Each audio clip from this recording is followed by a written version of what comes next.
My name does not matter to this story.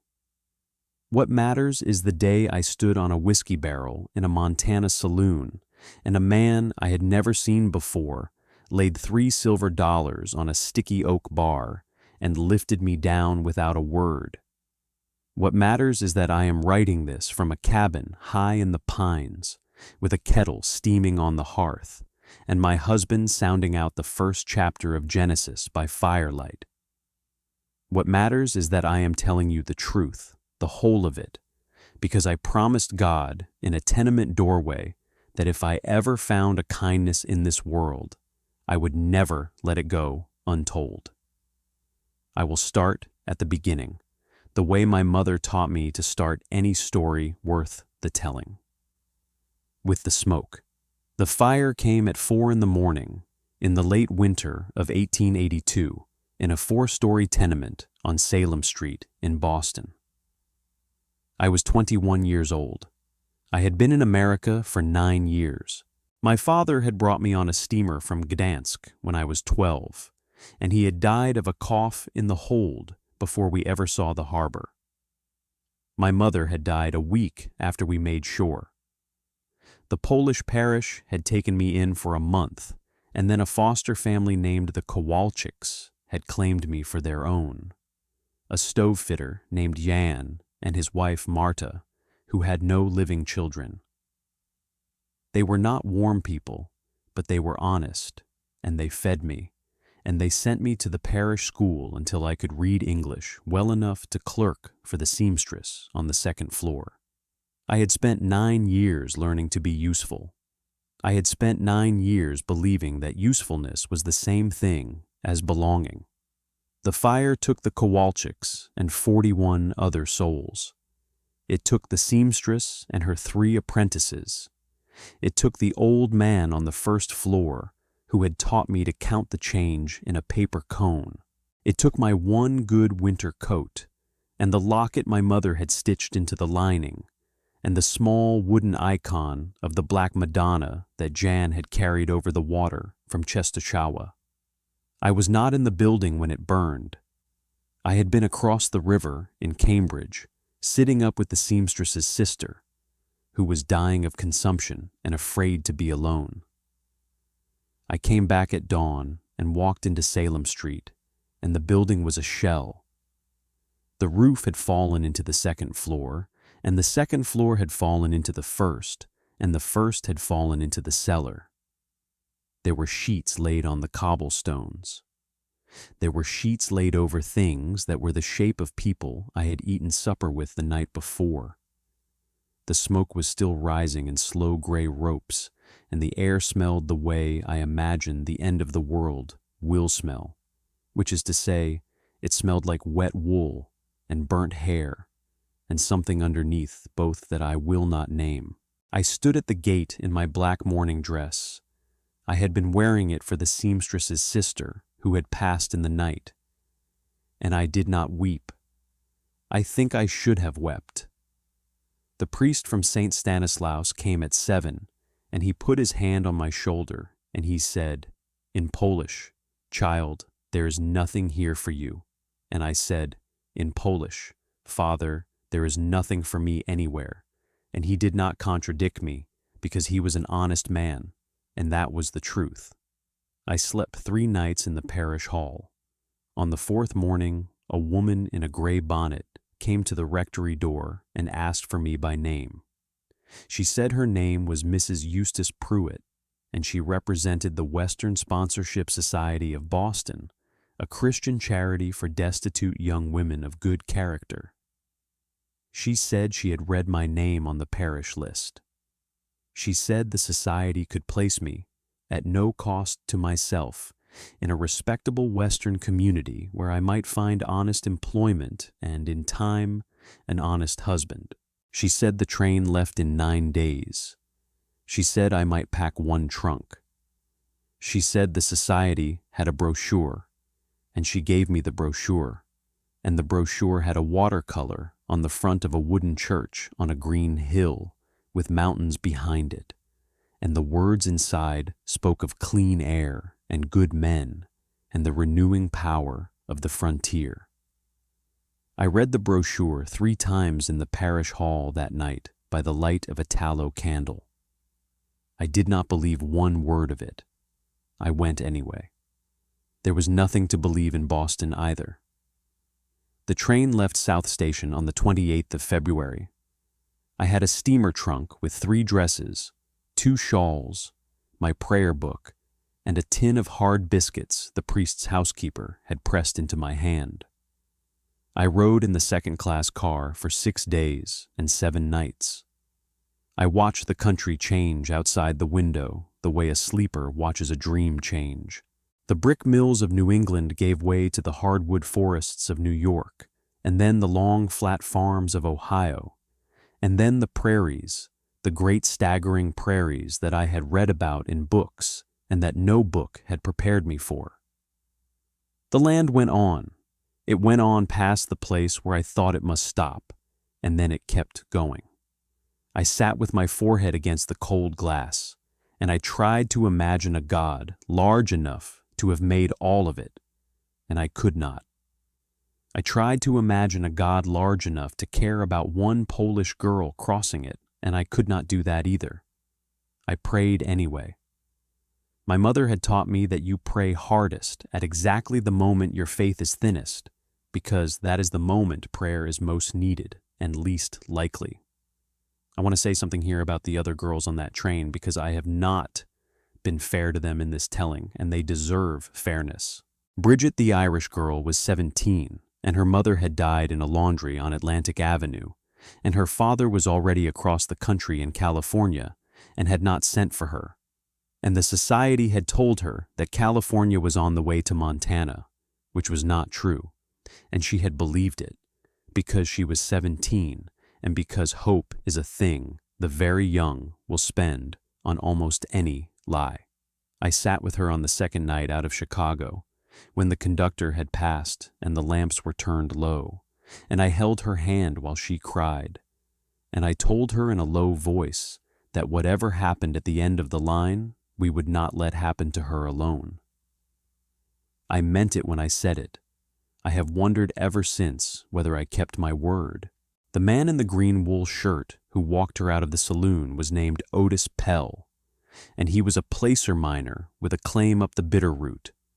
And I have heard, through old Hosea, that he was kind to her in his way, and that they had a child the following winter, and that Bridget put on weight and learned to bake bread, and that she sings in the small Methodist chapel they put up in the gulch the spring after the saloon burned.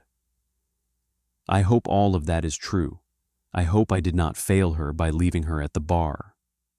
I tell myself, on the nights when that thought comes back, that I could not have helped her by refusing to go on the barrel myself, and that is the truth, and it is also no comfort. Inga, the Swedish girl, held my hand, the whole walk down that muddy street from the depot to the saloon, and she did not let go until Mr. Crew pulled us apart to set us in our line. She had a small wooden cross around her neck on a leather thong, and she was holding it in her free hand the whole way. She did not understand the English of the auction. I think now that not understanding may have been a kindness God did her, because the words would not have been any easier in Swedish. The fat man in the stovepipe hat, who paid $62 for her, was the dry goods proprietor, named Bertram Sunderland, and his wife Eulalie was a sharp, tall Methodist woman from Indiana who took one look at Inga that night, took her by the hand without a word, walked her past Bertram and out the back of the saloon and home to their own house above the store, where Inga slept in their daughter's old bed and where Eulalie taught her English in the mornings over a slate. They never made her marry Bertram. He had been put up to the bid by the town fathers, and he had not had the spine to refuse, and Eulalie corrected the matter the moment she laid eyes on the girl. Inga writes to me twice a year now, in a careful schoolgirl English. She is engaged to a young Norwegian carpenter named Lars, who came in on the railroad gang last summer. Eulalie Sunderland is a saint, and I will hear nothing said against her ever. The other two girls, the thin Pittsburgh girl and the Maine girl with the stutter, I lost track of after the saloon, and I confess with shame that I did not look for them hard enough. I have written to the new postmaster twice asking after them. He has not answered. I will write again in the spring. A debt is a debt. We crossed the Mississippi at St. Louis under a sky the color of pewter. We crossed the Missouri at Omaha in a snow squall. We climbed into the high country, and the snow got serious. By the time the train pulled into the depot at the silver mining town, the brochure had not named. I will not name it either, because I have made my peace with it, and I do not want to drag its name back into my mouth. By the time we pulled in, the snow was 6 inches deep on the platform, and the lanterns at the station were already lit at 4 in the afternoon. There were 5 of us girls. We had been told there would be a representative of the society to meet us. There was no representative. There was a man in a long buffalo coat with a tin star on his lapel, who said his name was Sheriff Dawes, and that the society's man, a Mr. Pruitt, had taken ill in Chicago and would not be coming. There was a woman beside him in a red dress that was not a Sunday dress, and she was chewing tobacco and looking at us the way a horse trader looks at a string of yearlings. The sheriff said the town fathers had arranged a placement event for that very evening at the saloon by way of welcome, and that a hot supper would be provided, and that we ought to come along directly because the snow was coming on heavy. He said placement event in a tone that was meant to be jolly and that landed flat. The woman in the red dress laughed once, short and hard, and I felt my stomach turn over inside me like a fish in a creel. The other 4 girls were younger than me. The youngest was 17, a freckled Irish girl from Lowell named Bridget, who had not stopped crying since Chicago. The oldest besides me was 19, a Swedish girl named Inga, who spoke almost no English, and who held my hand the whole walk from the depot to the saloon.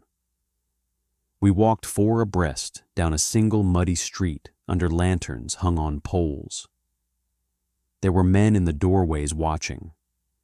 There were men leaning on hitching rails watching. There were men at the windows of the assay office watching. I had been looked at on Salem Street, by drunks and by deacons both, but I had never been looked at the way those men looked at us in that street. They looked at us the way a hungry man looks at bread through glass. The saloon was called the Silver Garter. It had a hand-painted sign with a woman's stockinged leg on it, and the lettering was peeling. Inside it smelled of sawdust and spilled whiskey and unwashed wool and tobacco smoke so thick it made my eyes water. There was a long oak bar down the right-hand wall, and a wooden plank floor that creaked under my boots, and kerosene lanterns swinging on chains from the rafters, and an elk skull mounted over the door on the inside, antlers wider than I was tall. The skull had a red ribbon tied to one antler. I do not know why. I have thought about that ribbon for a long time, and I have never come to a conclusion about it. There were perhaps 40 men inside, and 4 women in red dresses at the back, and at the bar a man in a tall black silk hat and a long black coat and a waistcoat with a watch chain, and he was holding a small gavel made of a buffalo horn, and when we came through the door he banged the gavel on the bar and called out, "Gentlemen of Iron Gulch, our brides have arrived." I will tell you what happened next, exactly as it happened, and I will not embroider it, because what happened was bad enough plain. The man with the gavel was the auctioneer. His name, I learned later, was Mr. Hollis Crew, and he was the proprietor of the saloon and also the town's unofficial master of ceremonies, and he had gotten himself drunk on his own rye whiskey before we ever walked through the door. He told us, the 5 of us, to stand in a line in front of the bar. He told us this was a placement event. He told us it was a venerable Western tradition, and that it was performed with the full blessing of the society, which I knew was a lie, because Mrs. Pruitt's brochure had not contained the word auction once. He said the bidding would begin at $50 a girl, and the winning bidder would have the right of first courtship, with the understanding that any lady who refused her placement was free to seek other arrangements at her own expense, which was a polite way of saying she would be turned out into the snow with nothing.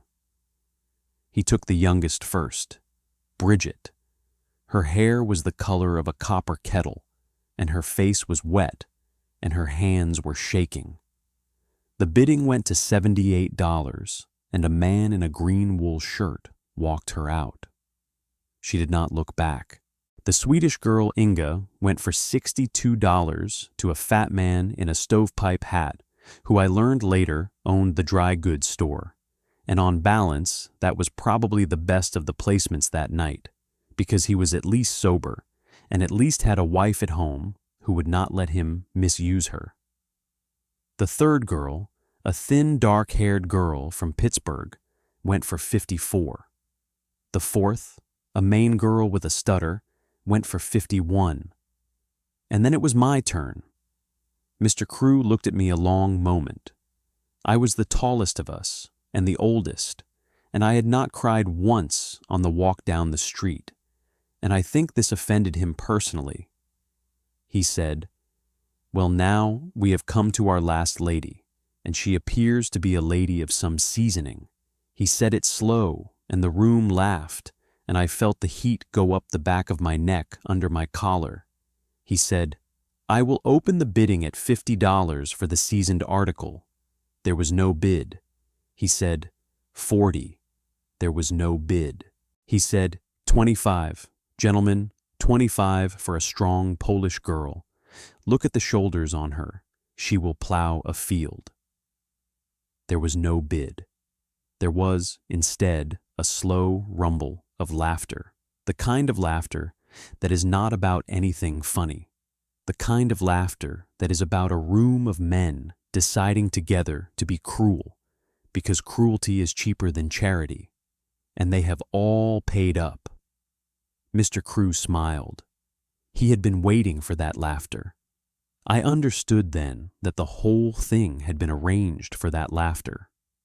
I understood that I had been chosen, before I ever stepped off the train, to be the joke of the evening. The four girls before me had been the warm-up. I was the punchline. He turned to the boy behind the bar, a thin, pale boy of maybe 15 with a leather apron, and he said, "Fetch a barrel, son." The boy rolled an empty whiskey barrel out from behind the bar and stood it upright in the middle of the floor. "Mr." Crew took my elbow, not roughly, but not gently, and he walked me to the barrel, and he said, "Up you go, my dear, where the gentlemen can see what they are not bidding on. I want to tell you that I refused. I want to tell you that I spat in his face and walked out into the snow. I did not. I was 21 years old, and I was 9 days from a tenement fire, and I had 11 cents in my pocket, and there was 6 inches of snow on the ground, and I did not know one soul in 1,000 miles. I climbed up on the barrel.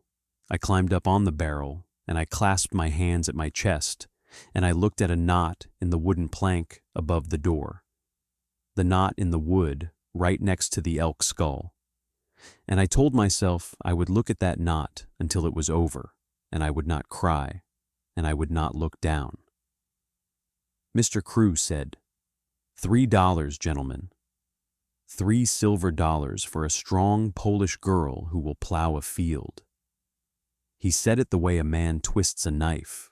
The room laughed again, longer this time, and someone in the back yelled 3 pennies, and someone else yelled 3 buttons, and Mr. Crew banged the gavel on the bar and said, $3 silver is the floor, gentlemen. The society requires a floor. We are a respectable establishment. 3 minutes. I have measured it since against the clock on the cabin mantel. 3 minutes is a long time. 3 minutes is enough time to recite the Lord's Prayer twice through in Polish and once in English, which is what I did, soundlessly, looking at the knot in the plank. 3 minutes is enough time to stop hearing the laughter as laughter and start hearing it as one continuous hot pressure on the skin of your face, the way standing too close to a stove is pressure. 3 minutes is enough time to understand that you have arrived at the bottom of your own life, and that there is no further down to go, and that this in its way is a kind of freedom, because a person at the bottom no longer has anything to lose. The door opened. The cold came in first, a long blue knife of it, and the lanterns over the bar all swung once on their chains, and the elk skull's red ribbon lifted and fell, and the room turned its head toward the door, because the room could feel the cold before it could see who had brought it in. I turned my head too. I do not remember deciding to. I remember the knot in the plank going out of focus, and a man coming into focus in its place. He was tall. He filled the doorframe top to bottom and side to side. He was bare-chested in that cold, with a heavy dark wool coat folded over his left forearm, not worn, carried, and his chest and his stomach were the chest and stomach of a man who had spent his life splitting wood and carrying elk down off mountains, with a hard, sharp ridge of muscle down the center of his belly that the lantern light caught and laid in shadow. His skin was the color of a saddle that has been used hard for a decade. There was a long, deep diagonal scar that ran from his right temple, across his cheekbone, down the side of his throat, and into the hollow above his right collarbone. And the scar was old, healed, silver pink against the brown. His hair was dark brown and long enough to tie back with a leather cord at the nape, and he had a full, thick, dark beard, and his eyes, I will say this, and you may believe it or not, his eyes were the palest blue I have ever seen on a living man, and they were not angry. They were calm. They were the calm of a man who has already decided what he is about to do and who is not going to be moved off it. He did not look at the auctioneer. He did not look at the room. He looked at me, on the barrel, with my hands at my chest, and he held my eye for one long second, and in that second something passed between us that I have never been able to put into honest words, though I have tried, and I have been trying for a year now, and I am trying again as I write this. The closest I can come is this. He looked at me the way a man looks at a thing that has been hurt, that he intends to stop being hurt, not pity. Pity has weakness in it. This was not weakness. This was decision. He walked the length of the saloon. The plank floor creaked under his boots. He wore knee-high brown leather boots and dark brown buckskin trousers and a wide leather belt with a brass buckle, and nothing above the belt but his own scarred skin, and the room parted for him without anyone having decided to part. He came up to the bar. He took his right hand out of his pocket.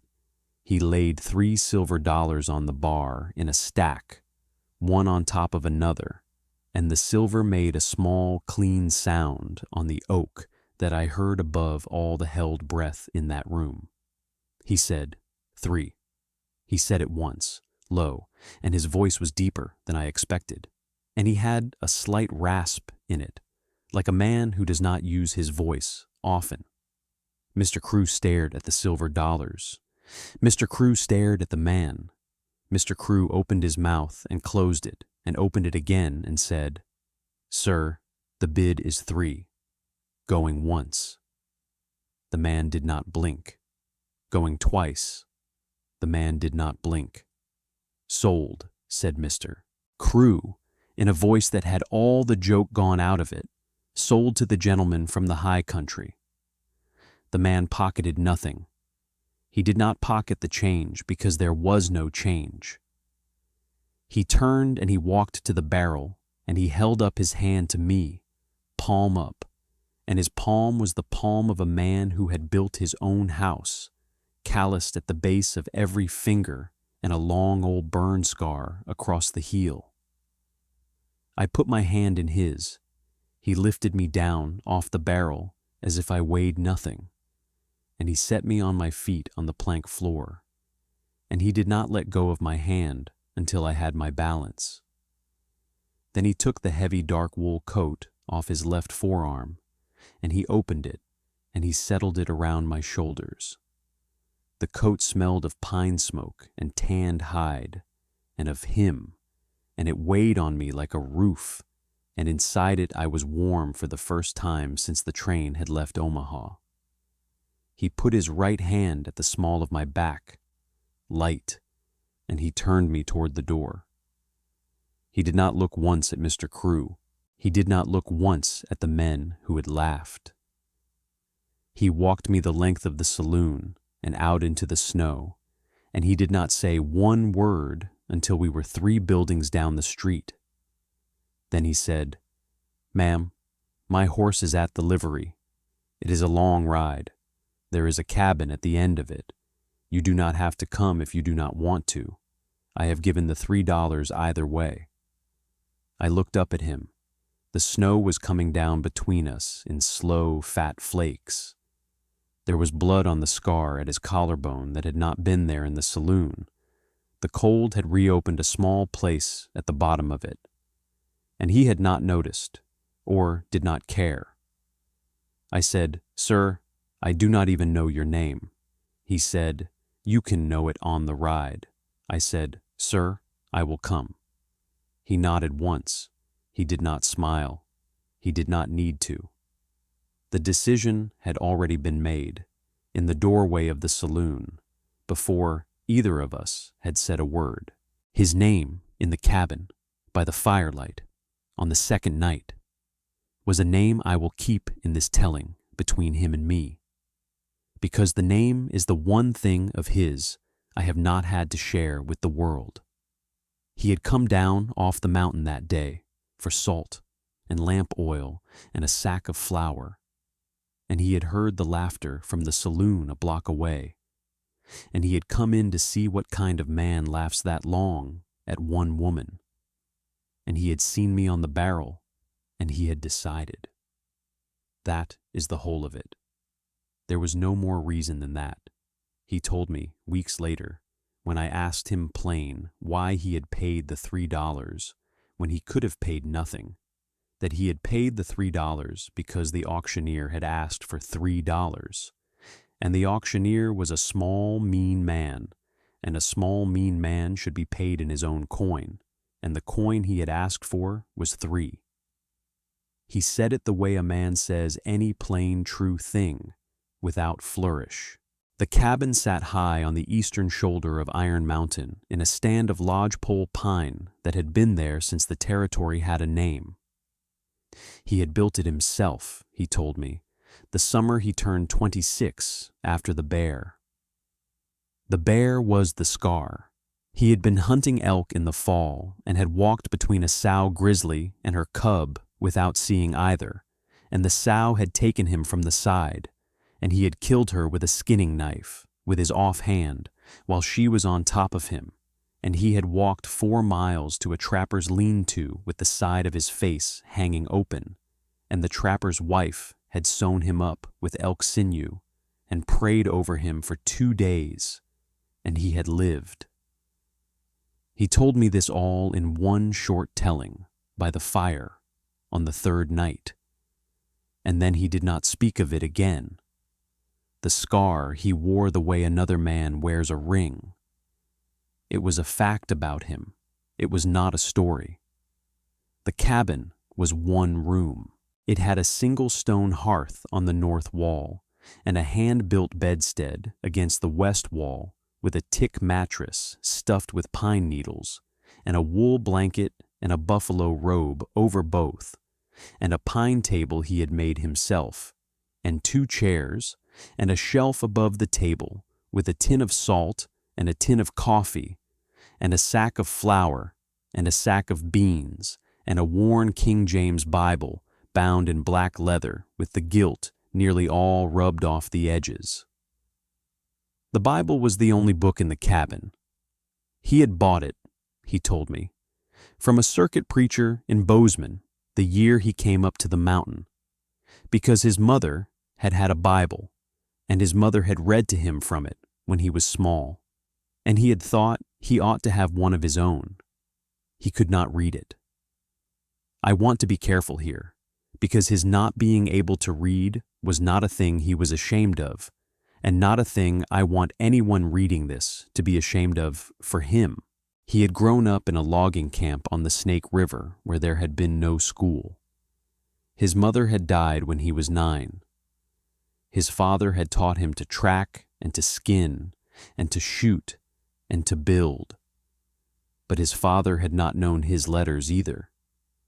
He had taught himself to make his mark on a deed and to recognize the writing on a flour sack and on a tin of lamp oil, and that had been enough for the life he had lived. He had bought the Bible because his mother had had one.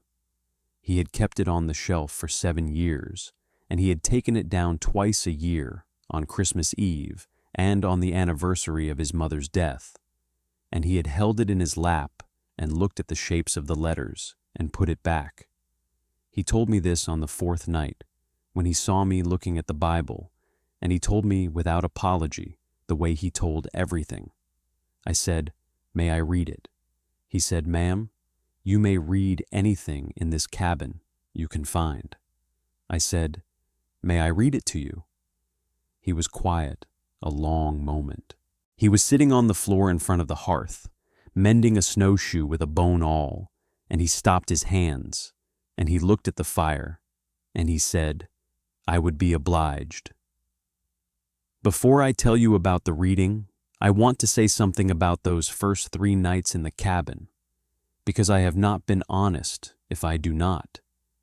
He had told me on the ride up the mountain, a 4-hour ride, in the snow, on the bay mare with him walking alongside, leading her by the bridle, and me wrapped in his coat in the saddle, because he would not ride and let me walk, that he would sleep on the floor by the hearth, and that the bed was mine. He kept his word. The first night I lay on the tick mattress on the bedstead by the west wall under the buffalo robe, and he lay on a folded wool blanket on the plank floor in front of the fire. And I listened to the fire and to his breathing, and I waited for the sound of his breathing to change. It did not change. He fell asleep the way an honest man falls asleep, which is all at once, and he did not stir until the fire needed feeding sometime after midnight, and then he rose and fed it and laid back down and slept again. He slept on the floor for 53 nights. I counted them. I counted them because I was afraid, in the first week, that he would change his mind, and then I counted them, in the second week, because I was waiting for him to change his mind, and then I counted them by the 4th week, because I had begun to be afraid that he was not going to. He did not change his mind until I asked him to, in June, on the step, in the long blue dusk, and that is the honest order of how it went, and I am not going to pretty it up. The second night I woke at 3 in the morning to the wolves on the ridge above the cabin. I had never heard wolves before. I had heard dogs in Boston, and I had heard coyotes from the train somewhere west of Omaha, and I thought I knew what wild dogs sounded like, and I did not. Wolves are different. Wolves are a sound that goes into a place in your chest you did not know you had a place in. I sat up under the buffalo robe, and I held the robe at my throat, and I did not breathe, and across the room he heard me sit up. I did not know how. The room was black. and his voice came up out of the dark, very low and even, and he said, "Ma'am." I said, "Sir." He said, "Those are the Iron Creek pack, and they are 5 miles off, and they are running an elk, and they will not come down to the cabin, and you are safe." I said, "Sir, thank you." He said, "Ma'am, you are welcome." He said it as if I had thanked him for passing the salt. He never made small of any fear of mine. He never told me a fear of mine was foolish. He treated each fear the way a doctor treats a wound, which is to say, he looked at it plainly, he named it, he told me what it was and what it was not, and then he went on with his evening and let me decide what to do with the information. I have not, in the year since, met another man who has that grace. The third night I cooked. I had told him on the ride up that I could keep a cabin and could cook a fair, plain table, which was nearly true. I had cooked for the Kowalczyks for 9 years, and I knew my way around a stove. And he had nodded once, and that had been that. The third night I made a pot of bean and venison stew with a little onion and a pinch of dried sage from a tin on the shelf, and a pan of cornbread in the iron skillet on the hearth. And we ate it at the pine table by lantern light, and he did not say a word the whole meal until the bowls were down. Then he said, "Ma'am." I said, "Sir." He said, "That is the best supper that has been eaten in this cabin in 7 years, and I expect it is the best supper that will be eaten in this cabin until tomorrow night. And I would like to ask if you intend to keep on cooking, because if so, I will lay in twice the flour." I laughed. It was the first time I had laughed since the fire. The laugh surprised me. It came up out of me without my permission, the way a laugh will when you have not used the muscle in a long time. And he heard it, and the corner of his mouth moved, just barely, just 1/4 of 1 inch, and he looked back down at his bowl, and he ate the last spoonful of stew, and he did not say anything else. I lay on the tick mattress that night, and I thought, he is going to be a man it is easy to feed. And I thought, that is no small thing, and I thought, I might be able to live in this room. I read the first chapter of Genesis to him that night. I sat in the chair by the table, and he sat on the floor by the hearth and the wool coat.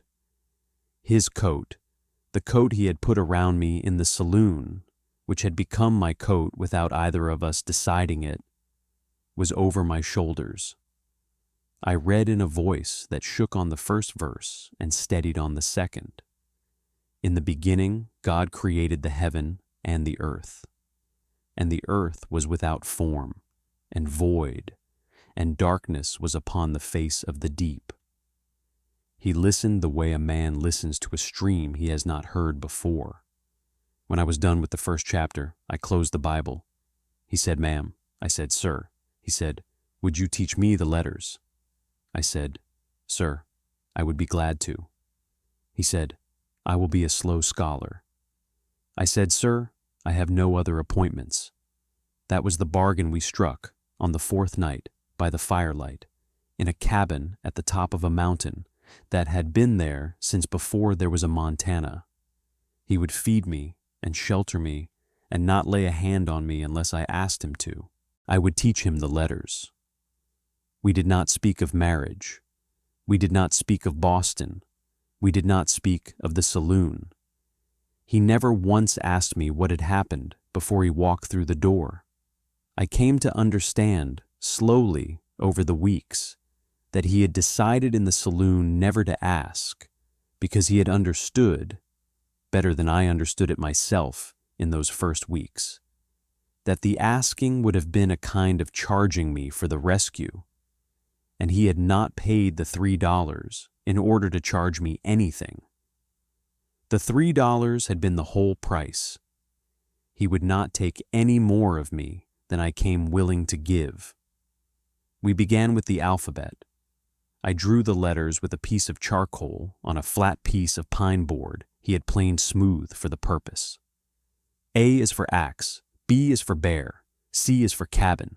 He laughed once, low in his chest, when I drew the C and said, "Ma'am, that is a good one," and I felt my face go warm, and I went on to D is for door, E is for elk, F is for fire. He learned the alphabet in 9 evenings. He was not slow. He had told me he would be a slow scholar, and he had been wrong. He had a memory like a steel trap, and a patience like the mountain itself. And once he had decided a thing was worth learning, he learned it. We went on to the small words, the and of, to. He grew impatient with the small words because they did not look like anything. I told him, "Sir, the small words are the bones of a sentence, and a man who can read the bones can read anything." He thought about that for a long time. He said, "Ma'am, you talk like a book." I said, "Sir, I have read more books than I have known people, and that is the honest truth of it." He said, "Then I will learn the bones." By the end of March, he could read the first 3 verses of Genesis aloud, slowly, without help, by the firelight. By the middle of April, he could read the whole first chapter, and on the night he did, he closed the Bible himself and laid it on the table, and he stood up and he walked to the window, and he stood with his back to me a long time. I did not speak. I had learned by then that there were times he needed his back to me to feel a thing. When he turned around, there were tears on his face, in the lantern light, running into his beard, and he did not wipe them. He said, "Ma'am, my mother said the first chapter to me when I was small, and I had forgot the sound of it, and tonight I heard her voice in my own mouth." He said, "Thank you." I said, "Sir, you are welcome." We did not say anything else that night. He went out and split wood until midnight. I heard the axe on the chopping block, and I heard the wood split, and I read the 2nd chapter of Genesis to myself by the fire, and I cried too, but quietly, into the wool of his coat, which was still on my shoulders. The snow went off the eastern slope in May. The lupine came up in June, blue and purple, in great drifts down the meadow below the cabin, and he taught me the names of every flower in the meadow, because the names of flowers were a kind of literacy he had grown up with, and he wanted to give me a literacy back for the literacy I had given him. Yarrow, Indian paintbrush, bear grass, glacier lily. He named them to me the way I had named the letters to him. He taught me to set a snare and to clean a trout and to read the sky for weather. He taught me to ride the bay mare, who was old and patient, and named, I will tell you the mare's name, because the mare is gone now and it does not matter, named Penny after a coin. I learned to ride Penny down the switchback to the creek and back without holding the reins. I learned to shoot the old Sharps rifle off a fence rail, badly at first, and then less badly. I did not become a frontierswoman in those months, I want to be honest.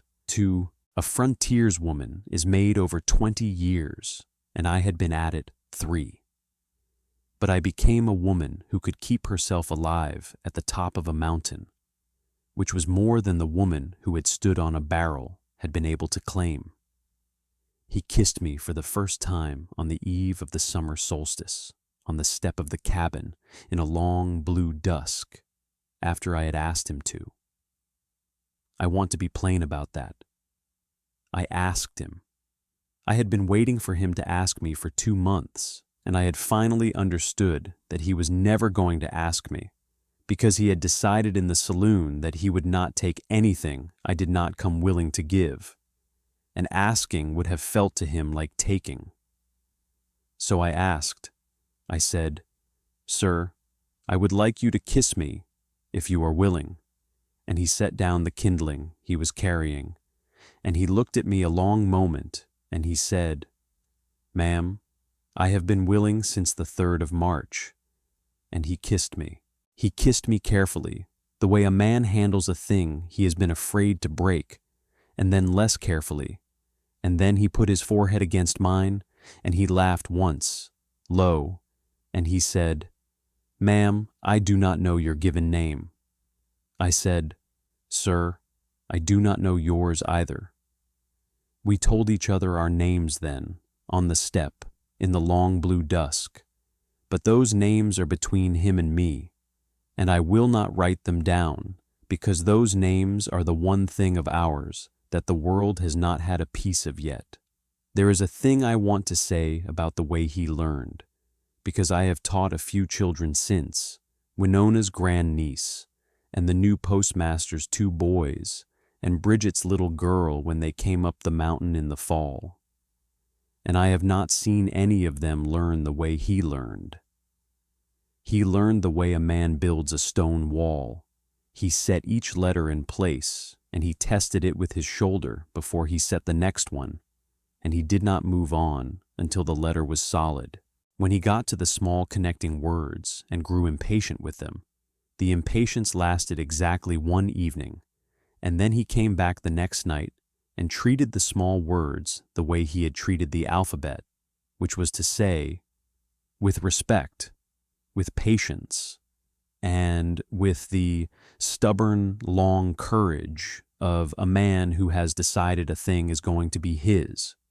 He learned the word "the" on a Tuesday. He learned the word "and" on a Wednesday. He learned the word of on a Thursday. He learned them out loud, sitting cross-legged on the plank floor by the hearth in his buckskin trousers and his bare-scarred chest, with the firelight on the silver-pink line of the scar. And he learned them by copying them out with the charcoal stub on the planed pine board, until the board was black with them, and he had to scrape it with the back of his skinning knife to make a fresh face for the next night. By the 2nd week of April, he was reading aloud to me. We had reversed our chairs by then. I sat on the floor by the hearth with my back against his knee, and he sat in the chair behind me with the Bible open on his lap, and he read down the page in his deep, slow, rasping voice. And when he hit a word he could not parse, he tapped me once on the shoulder with 1 finger, and I said the word, just the word, no more than that, no explaining, and he repeated it once and went on. We did not stop the flow of the reading for a single word. He had decided early on that the way to learn to read was to read, and he was right, and I have never met a teacher in a parish school as right about reading as he was. We were married in August by a circuit preacher named Reverend Hooper, who came up the switchback on a piebald mule, and who married us standing on the cabin step with the meadow blue and purple behind us, and Penny the mare cropping grass, and the wind off the snowfield up above. There were 2 witnesses. One was a trapper named Old Hosea, who had known my husband since the bear, who had in fact been the man at the lean-to that day, and whose wife had sewn him up with elk sinew. The other was the wife herself, a Salish woman named Winona, who held my hand all through the vows and squeezed once at the "I do." They were the 2 best wedding guests a girl from Salem Street ever had. There was no cake. There was a bowl of wild strawberries that Winona had brought, and a small jar of honey that old Hosea had taken from a hollow tree. And Reverend Hooper had brought a bottle of communion wine that we drank from a tin cup 4 ways. I have eaten at finer tables since. I have not eaten at a better one. The summer turned to fall. The fall turned to winter. The aspens went gold on the lower slope, and then bare, and then white, and the snow came back, and the cabin tightened down around us, and we were inside it together through the long dark, and I read to him every night, and by Christmas he could read aloud from Psalms without stumbling, and on Christmas Eve he read me the 2nd chapter of Luke by the firelight, and his voice on the words, and there were, in the same country, shepherds abiding in the field, was the voice of a man who had come into a country he had not known existed and who was not ever going back. In the spring of 1883, the news came up the mountain that the Silver Garter Saloon had burned to the ground. It had burned in late February, in the small hours of a Sunday morning, when a stovepipe had set fire to a curtain in an upstairs room. Mr. Hollis' crew had gotten out alive. The 4 saloon girls had gotten out alive. The boy in the leather apron had gotten out alive. He had grown an inch and was working at the livery now, and was, I was told, a sober and decent young man. The whiskey barrels in the cellar had gone up like a powder magazine, and the front of the saloon had blown out into the street, and by sunup there had been nothing left but the stone foundation and the elk skull, which had survived the fire somehow, charred but whole, and which the new mayor had nailed over the door of the new town hall as a kind of memorial, though I am not certain to what. A traveling tinker brought us the news on the cabin step, with a tin pot to mend, and my husband listened to the whole of it standing in the door without his shirt. He never wore a shirt, even in February, even in the doorway with the cold pouring in, because he ran hot the way a stove runs hot, and the scar from the bear did not feel the cold, the way ordinary skin felt it. And when the tinker was done, my husband nodded once, and he paid the tinker in elk jerky for the news. And the tinker went on down the switchback, and my husband closed the door, and he looked at me, and he said, "Mom," I said, "Sir." He said, "The place is gone." I said, "Sir, I know." He said, "I am sorry it had to burn." I said, "Sir, I am not." That was the only conversation we ever had about the saloon. He had not asked me about it for a year and a day, and he did not ask me then, and he has not asked me since. He had decided in the doorway of the Silver Garter that he would not ask, and he is a man who keeps a decision the way a stone keeps its shape.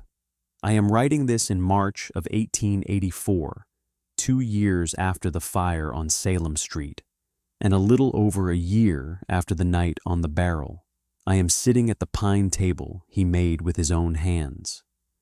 The Bible is open in front of me to Genesis, because he is sitting on the floor by the hearth, bare-chested, as he has been every day of every season I have known him, with the long scar silver in the firelight and the hard ridge of muscle down the center of his belly, catching the light the way it caught it the first night I saw him.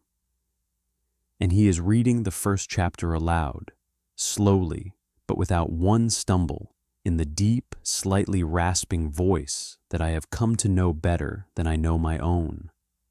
In the beginning, God created the heaven and the earth was without form and void, and darkness was upon the face of the deep, and the Spirit of God moved upon the face of the waters. And God said, "Let there be light." And there was light. The snow is on my wool shawl from the woodpile. There is a kettle on the hearth. The cabin smells of pine smoke and of him. My husband is reading Genesis from the worn King James Bible his mother used to read to him, and he has not stumbled once. And outside the window, the lodgepole pines on the eastern shoulder of Iron Mountain are bending in the long blue dusk. And somewhere down in the valley where there used to be a saloon, there is a new town hall with a charred elk skull nailed over the door. And somewhere east of all of that, 2,000 miles east, there is a row of empty foundations on Salem Street where I once lived.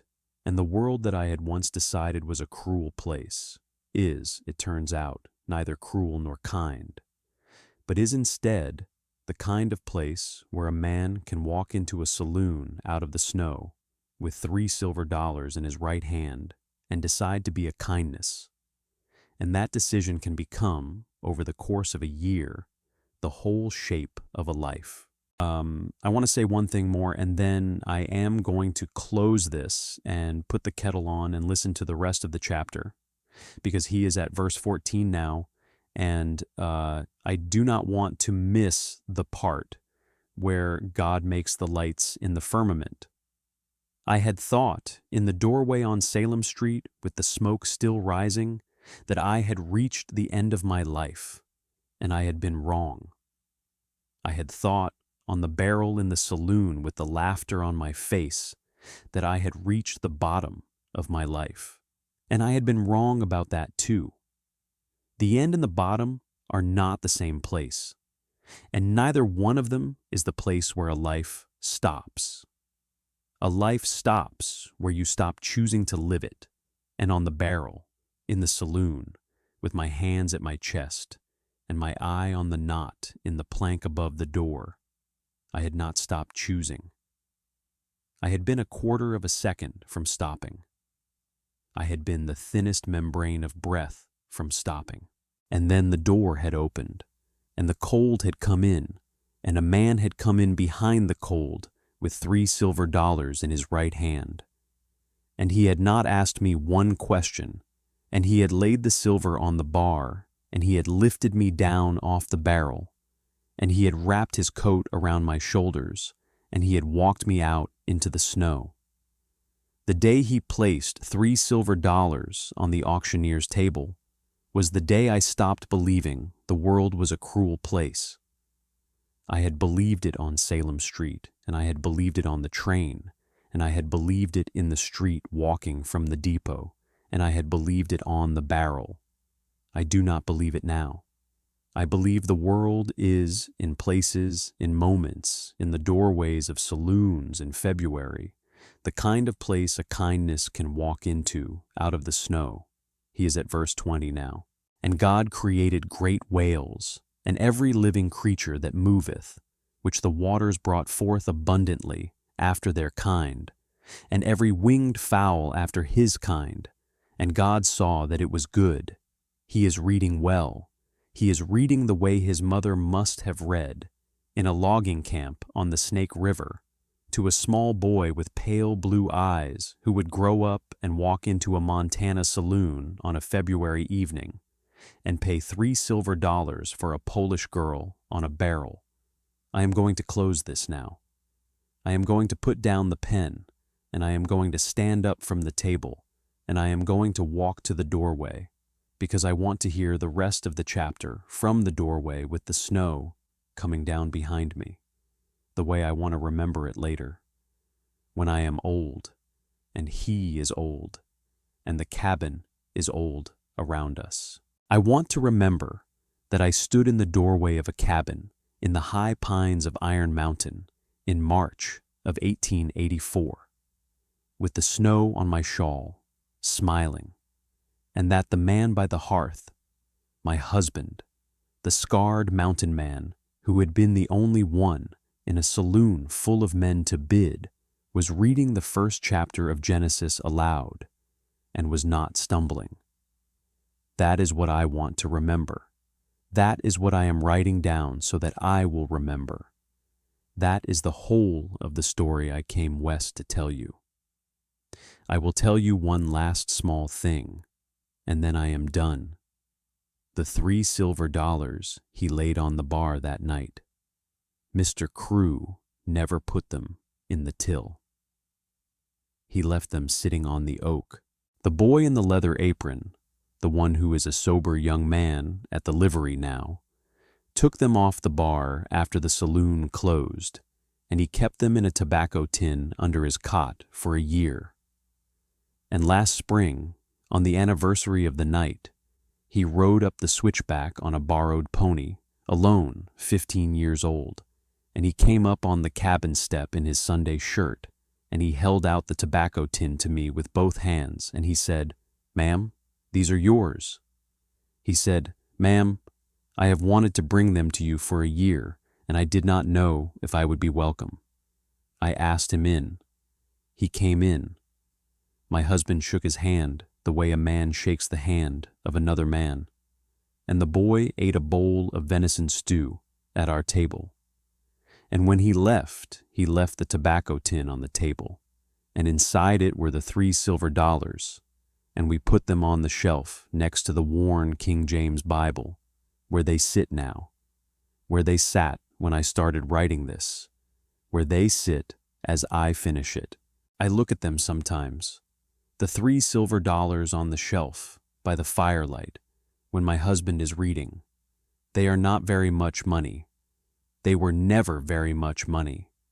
They were 3 silver dollars, asked for as a joke, paid in earnest. And they bought me back from a barrel in a saloon, and they bought me a cabin in the pines, and they bought me a man who has not asked me a single question I did not want to answer, and they bought me a year of teaching the alphabet by firelight, and they bought me the sound of Genesis read aloud in a deep, slightly rasping voice on a March evening in 1884. 3 silver dollars. They were the cheapest thing in that saloon, and they were the most expensive thing in my life, and I would not trade them, not for a city, not for a country, not for the whole long, staggering prairie I crossed to find them. Amen, and good night, and the kettle is whistling, and he is at verse 25, and I am going to the doorway now.